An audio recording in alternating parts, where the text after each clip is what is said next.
Hi, my name is Chris Gregory, and we're going to be going over oxygen administration via non-rebreather mask. This is one of the National Registry skills tests, so make sure you pay attention. To do this, we're going to need a place to put our air. It could just be our friend's face. I'm going to be using a mannequin today.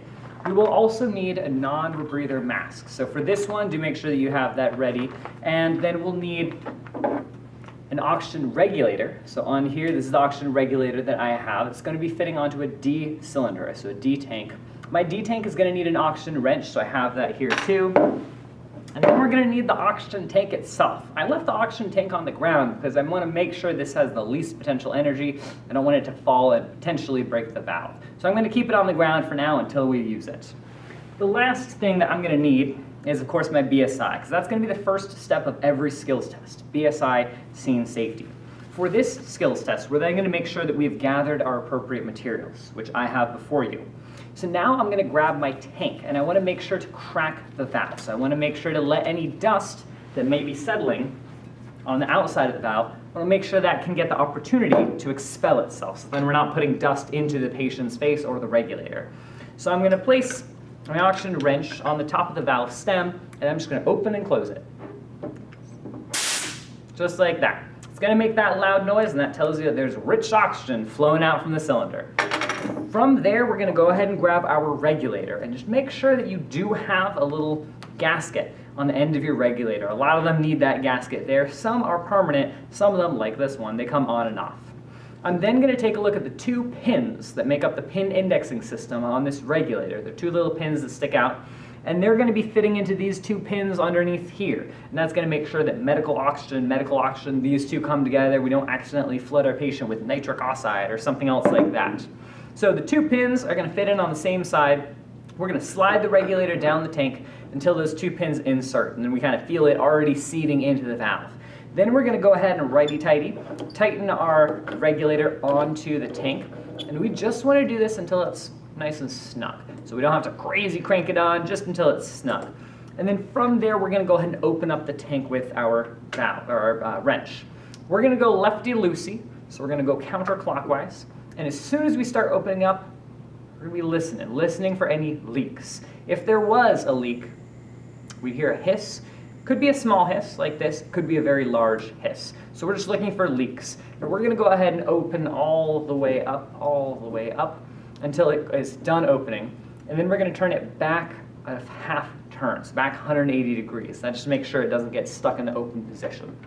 From here, now I need to make sure that this tank is indeed at full capacity. We're right now at 1,500 PSI, 1,500 PSI. That's good because we pump these tanks up to 2,000. And then we can use them up until they hit 500 PSI. So 500, that's when we're going to go ahead and take this out of service. The safe residual pressure on this tank, though, is going to be 10% of its fill volume. So for this, we fill it up to 2,000. The safe residual pressure is going to be 200.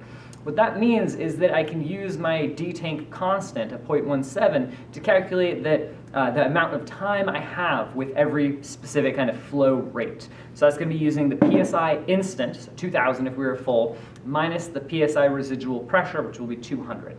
So 1,800 now, that's going to be multiplied by the constant. So for a D-tank, it's going to be 0.17. That's going to equal 288. So that then is going to be divided by our flow rate in liters per minute. So for instance, if we were using 15 liters per minute, we'll have just a little bit over 19 minutes of air. If we're using 10 liters per minute, 28 minutes. If we're using 6 liters per minute, we have almost an hour, just about 50-some minutes of flow. So that's going to be able to keep our patient getting oxygen for the amount of time that we need. We can adjust our flow rate based upon the quantity of our tank, or how much oxygen I have in here, and then also how much they need the oxygen. So now this tank is in service, it's ready to go. I can put any oxygen device on it.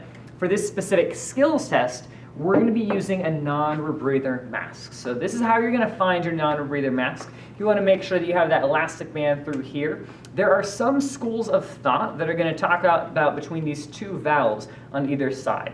Sometimes they come with two valves, sometimes they just come with one valve. What you're looking for is that if there are two valves, that means that when your patient is breathing, they can only breathe air in through this oxygen sac, and then they're going to be kind of closed on these two sides. So So what you want to just be looking out for is that if your patient is having trouble actually ventilating, actually pulling air in, then maybe the bag is collapsing too quickly, and then we just want to make sure to remove one of these valves so then they can get some air from the side in. So we're going to go ahead, we're going to find the end of this tube, we're going to place this on our regulator, just snug enough that it's not going to leak, we don't have to crank it on there, and then we're going to go ahead and open up the regulator to the flow rate that we have decided that this patient needs.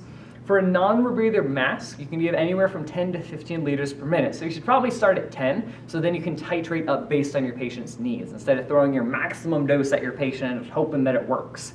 Then you can also use that titration to determine diagnostics. Did your patient improve at 10? No. What about at 15? Still no? Okay. But if they did at 15, that's going to give you more information. Additionally, you're probably not going to put them at 15 and then say, oh, they're doing well. Let me pull down from that and see how now they do. And I'm going to pull down until they have a problem. Just functionally, we're not going to do that. So start with a low dose and then titrate up.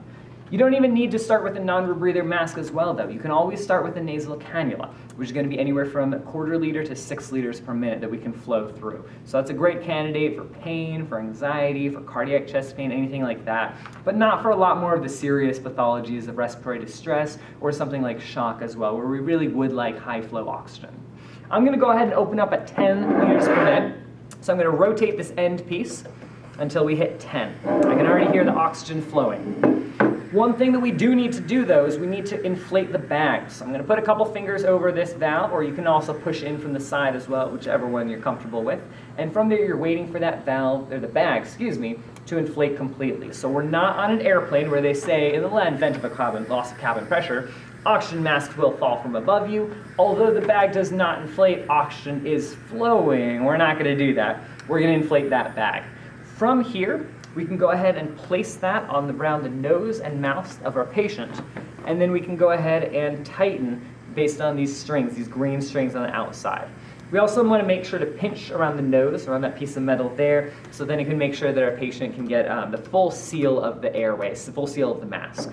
With the non-rebreather mask, that can deliver up to 85% oxygen to that patient. You're normally breathing in 21, 85, that's a great deal if you're having a problem with oxygenation. So that's the skill for today. I hope this helps you out, and I look forward to seeing you in another video. Thank you.